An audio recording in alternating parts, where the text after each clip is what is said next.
आप सभी का एक बार फिर से हमारे इस यूट्यूब चैनल फंडामेंटल गुरु में स्वागत करता हूं। तो विद्यार्थियों, जैसा कि आपको पता है हम लोग संधि के बारे में पढ़ रहे थे। पिछले हमारी क्लास में 2 लेक्चर हो चुके थे।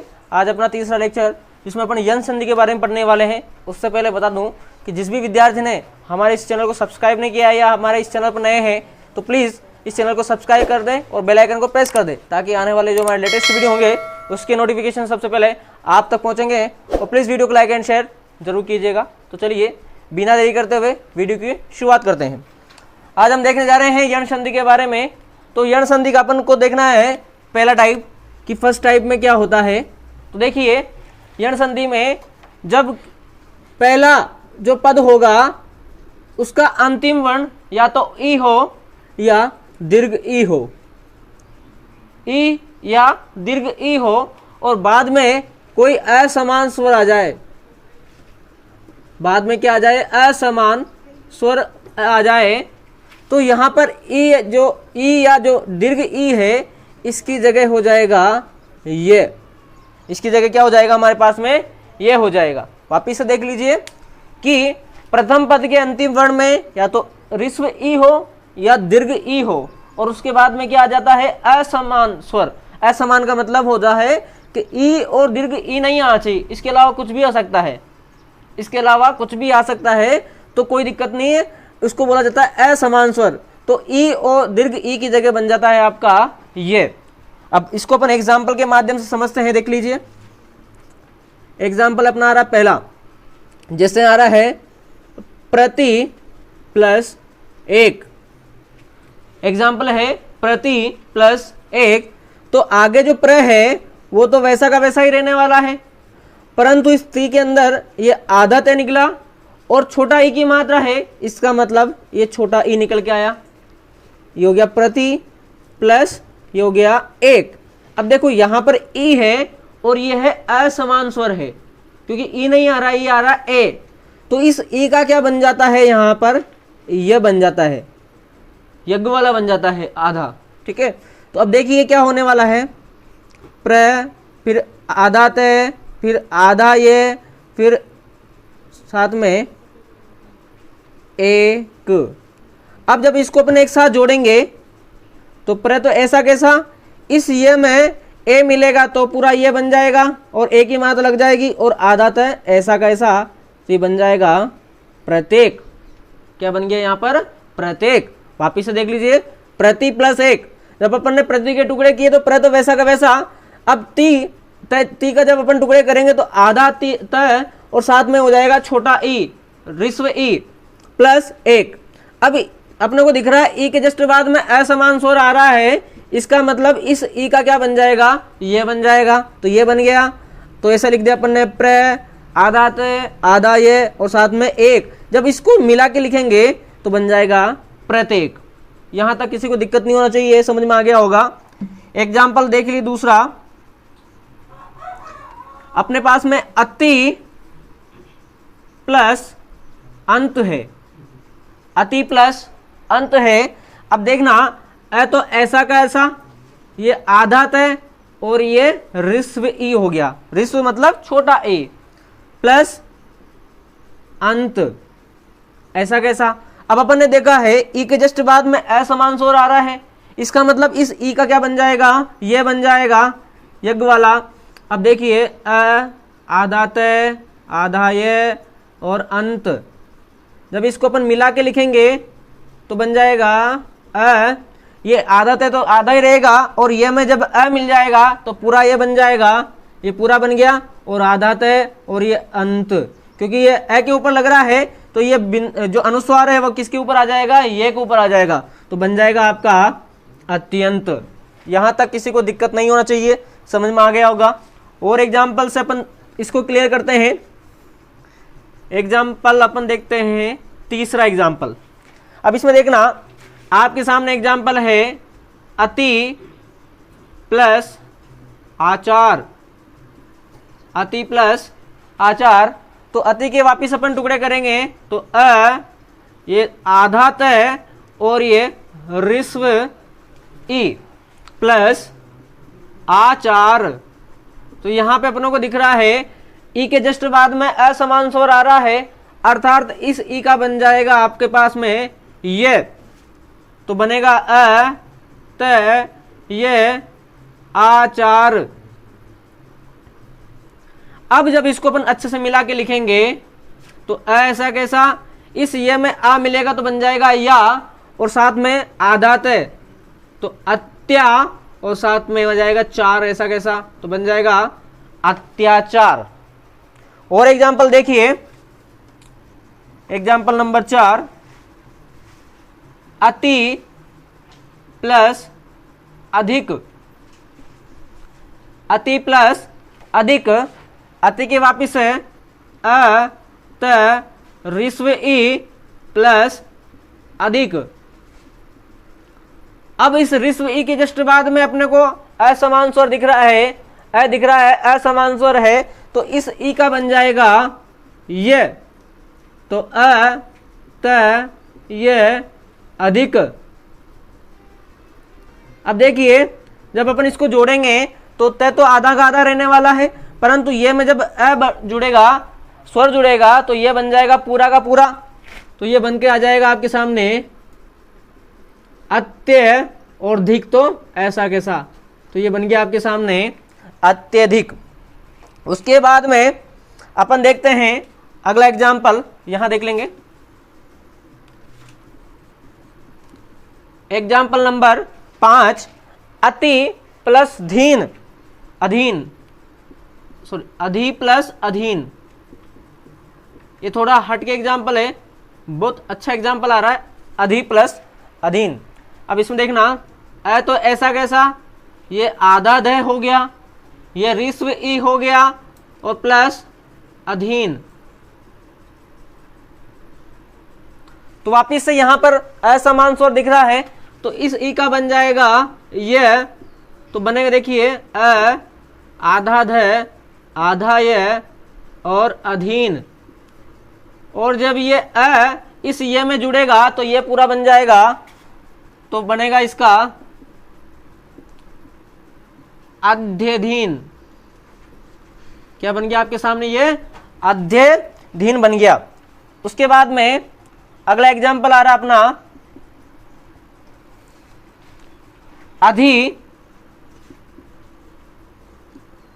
प्लस अक्ष, अधि प्लस अक्ष, तो अ तो ऐसा कैसे रहेगा, अ ये ध हो जाएगा आधा, और ऋस्व ई निकल गया, तो ये हो गया अधि प्लस अक्ष।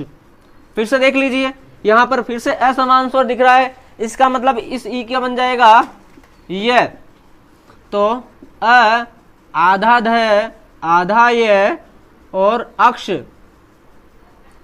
अब आगे देखिए अ तो ऐसा कैसा रहेगा, आधा दे रहेगा, और इस ये में जब अ जुड़ेगा तो बन जाएगा पूरा ये, और क्ष ऐसा कैसा है, तो बन जाएगा आपके सामने अध्यक्ष। समझ में आ गया होगा। तो देख लीजिए यण संधि में क्या है, जब भी प्रथम पद का अंतिम वर्ण ऋस्व ई हो या दीर्घ ई हो, और उसके जस्ट बाद में दूसरे पद का प्रथम वर्ण असमान स्वर आ जाए, तो इस ई या दीर्घ ई का क्या बन जाता है, यह बन जाता है। इस एग्जाम्पल के माध्यम से अपन ने देखा। अभी और एग्जाम्पल करने वाले हैं, पहले इसका स्क्रीनशॉट ले लीजिए, फिर आगे बढ़ेंगे। 5 अपन एग्जाम्पल देखने वाले, बहुत इंपॉर्टेंट एग्जाम्पल है, और ऐसे एग्जाम्पल आपको एग्जाम में देखने को मिलते हैं। तो देखिए समझेंगे कैसे। एग्जाम्पल कितने हो गए थे हमारे पास में, 6 एग्जाम्पल हो चुके थे। 7वां एग्जाम्पल, स्त्री प्लस उल्लास। बहुत अच्छा एग्जाम्पल है, आराम से समझना।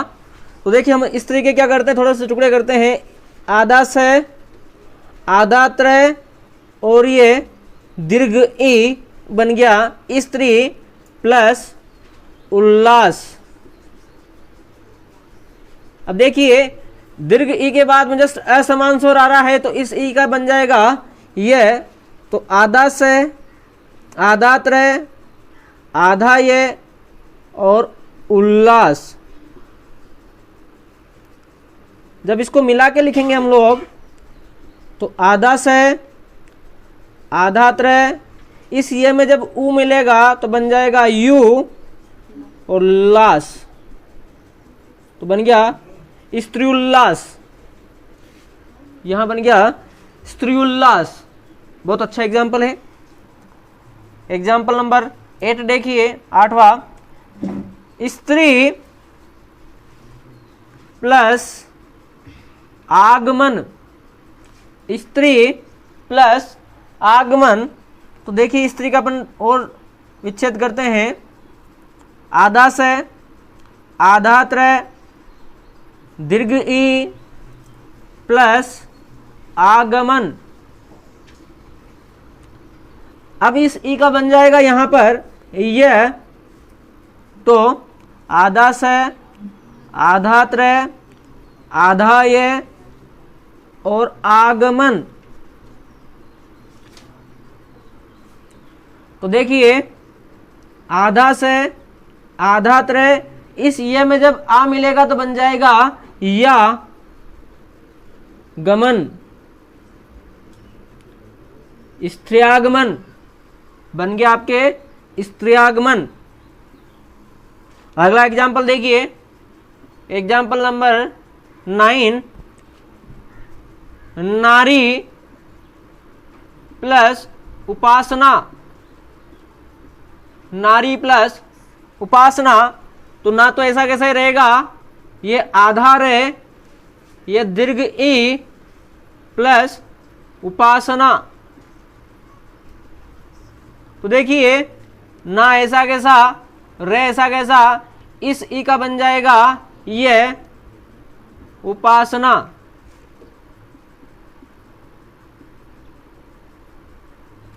अब जब आगे र आता है तो ये रे चला जाएगा ऊपर, इस ये में ऊ मिलेगा तो बन जाएगा यू, और ये रे जो है आधा ये चला जाएगा ये के ऊपर, तो बनेगा नार्युपासना। अपने बन गया यहां पर नार्युपासना। उसके बाद में एक और एग्जाम्पल देख लीजिए, एग्जाम्पल नंबर 10, अग्नि, अग्नि प्लस आशय, अग्नि प्लस आशय। ए तो ऐसा कैसे रहने वाला है, ये आधा ग हो जाएगा, आधा न हो जाएगा, और ये ऋस्व ई है, यहाँ दीर्घ नहीं है, यहाँ पर ऋस्व ई आ रहा है, साथ में हो जाएगा आशय ऐसा कैसा। अब जो ही असमान स्वर दिखा तो इस ई का बन जाएगा ये, तो अ आधा ग आधा न आधा ये और आशय। अब आगे देखिए, ए तो ऐसा कैसा रहने वाला है, आधा ग आधा न, और इस ये के अंदर आ मिलेगा तो बन जाएगा या, तो या और शे ऐसा कैसा, तो ये बन गया आपके सामने अग्नाशय। क्या बन गया, अग्नाशय। इन 4 एग्जाम्पल को लिखेंगे। उसके बाद में अभी हम लोगों ने देखा कि अभी हम लोग संधि कर रहे थे, अब संधि ऑलरेडी दी हो गई, हम उसका विच्छेद करेंगे। तो अभी तक स्क्रीनशॉट ले लीजिए यहां तक, फिर आगे बढ़ेंगे। विच्छेद दे रखा था, हम लोगों ने संधि करी, अब संधि ऑलरेडी दी होगी, अपनों को करना है विच्छेद। किस प्रकार से करते, बहुत अच्छे समझना, आराम से समझना, बहुत आसान है। एग्जाम्पल नंबर 11, जिसे अपने को दे रखा है व्याकरण, व्याकरण दिया हुआ है। अब अपने को व्याकरण का संधि विच्छेद करना है, तो बहुत आसान है। आप क्या करेंगे, आगे वाला जो भी होता है उसको टुकड़ों में लिख दो। कैसे लिखने वाले, जैसे वह है तो आधा वह, इस ये को भी लिख देंगे आधा ये, और आ क र न आकरण। अब हमें पता है कि जो ये आया है या तो ऋस्व ईस आया होगा या दीर्घ ईस आया होगा। अभी दोनों चीजें हमारे पास में, या तो ऋस्व ई भी हो सकता है या दीर्घ ई भी हो सकता है, अभी हमारे पास कंफर्म नहीं है। तो हम आगे देखते हैं, आधा व, अब अगर दीर्घ ऋस्व लगाऊंगा तो री का मतलब इधर से लगने वाला है, और दीर्घ लगाऊंगा तो दीर्घ किधर से लगने वाला है, इधर से लगने वाला है। तो अभी अपन आधा ये वह ई भी हो सकता है या ऋस्व ई भी हो सकता है, प्लस आकरण तो रहेगा ही रहेगा, यहाँ तक तो कोई दिक्कत नहीं होना चाहिए। इस ये का या तो ऋस्व ई हो सकता है या दीर्घ ई हो सकता है, इस दोनों में एक होगा और साथ में आकरण तो वैसा का वैसा ही रहेगा। तो देखो यहाँ पर होने वाला है ऋस्व ई, तो बनेगा वी, क्योंकि जो दीर्घ ई होता है उससे बनने वाला है वी और उसका कोई अर्थ नहीं निकलने वाला है। तो यहाँ पर जो है ऋस्व ई आएगा तो बन जाएगा वी और प्लस आकरण, आकरण तो बन जाएगा आपका वी प्लस आकरण। व्याकरण का विच्छेद क्या हो गया, संधि विच्छेद v प्लस आकरण। अब जब आप वापिस से v प्लस आकरण से फिर से बना के देखोगे तो आपका वापिस से यहाँ पर बन जाएगा व्याकरण। आधा वह ये ऋस्व ई प्लस आकरण, इस ई का बन जाएगा ये और साथ में आकरण, तो ये में जब आ जुड़ेगा तो बन जाएगा या, और ये आधा वह तो बन जाएगा वापिस से व्याकरण। यहाँ तक कोई दिक्कत नहीं होना चाहिए। उसके बाद में अगला एग्जाम्पल देखते हैं।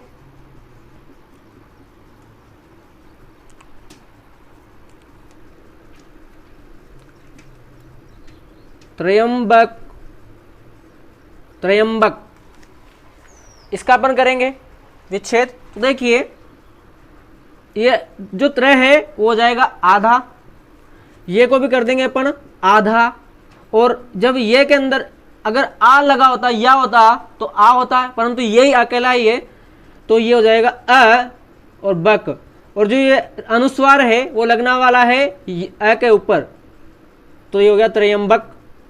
अब ये जो ये आता है वो किसकी वजह से आता है, या तो ऋस्व ई हो सकता है या दीर्घ ई हो सकता है, दोनों में से एक होगा। तो त्रय या तो ऋस्व ई हो सकता है या दीर्घ ई हो सकता है, प्लस अंबक। अब यहां पर अगर आप ऋस्व लगाओगे तो बनेगा त्रि यानी कि 3, और अगर आप लोग दीर्घ लगा दोगे तो त्रि, इसका अर्थ कुछ नहीं होता है, इसका अर्थ कुछ नहीं होता है, इसका अर्थ होता है 3। त्रि मतलब होता है 3, तो हम लोग इसी त्रि को लिखेंगे तो त्रि प्लस अंबक, और अंबक का मतलब होता है नेत्र। तो जिसके 3 नेत्र हो वो कौन होते हैं, शिव जी। आप सब जानते हो कौन है, त्रिनेत्र शिव जी को कहा जाता है और उन्हीं को बोला जाता है त्रयंबक। तो यहां तक किसी को दिक्कत नहीं होना चाहिए।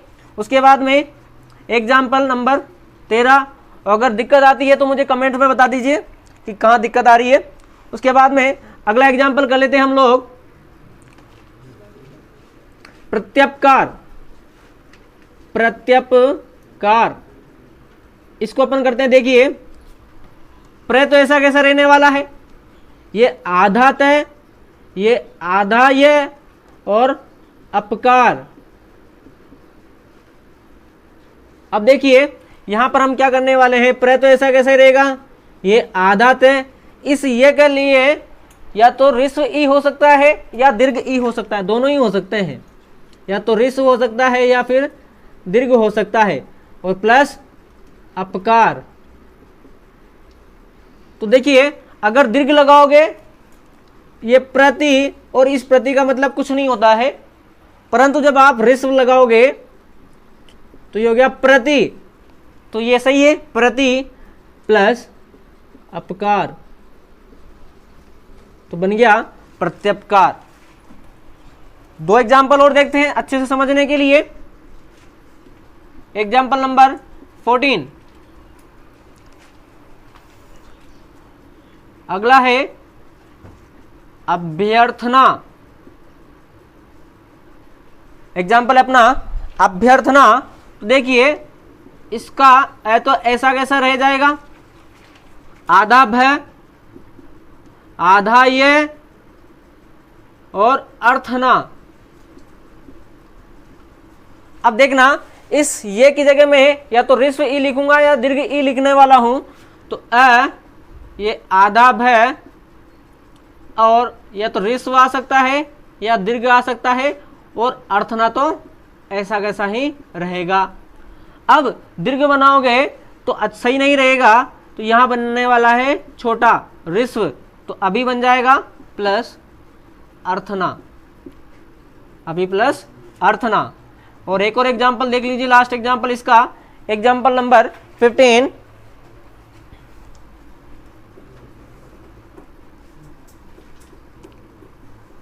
पर्यवेक्षण, पर्यवेक्षण इसको देखते हैं अपन। पहले तो ऐसा कैसा रह जाएगा, ये जो ऊपर रह लगा हुआ है, तो जब भी ऊपर लगता है तो हमेशा आगे वाला, इसके लिए आगे आएगा और छोटा रह होगा, तो ये हो गया आधा रह, ये आधा ये, और ये इसके अंदर ए छुपा हुआ है अ, और ये वेक्षण, तो प आधा रह, इस ये के जगह में या तो ऋस्व ई लिख सकता हूं या दीर्घ ई लिख सकता हूं, और प्लस अवेक्षण। अब अपन यहां पर दीर्घ ई लिखेंगे तो इसका कोई अर्थ नहीं निकलने वाला है, तो हम यहां पर लिखने वाले हैं ऋस्व ई, तो हो जाएगा परि प्लस अवेक्षण। क्या बन गया, परि प्लस अवेक्षण। तो इस प्रकार से जो अपने को शब्द दिए थे उसका हम लोगों ने संधि विच्छेद कर दिया। आज क्लास हम यही समाप्त करते हैं। आगे हम लोग यण संधि के 2 टाइप देखने वाले हैं, तो अगली क्लास को बिल्कुल भी मिस ना करें, और प्लीज वीडियो को लाइक एंड शेयर जरूर कीजिएगा। जय हिंद, जय भारत।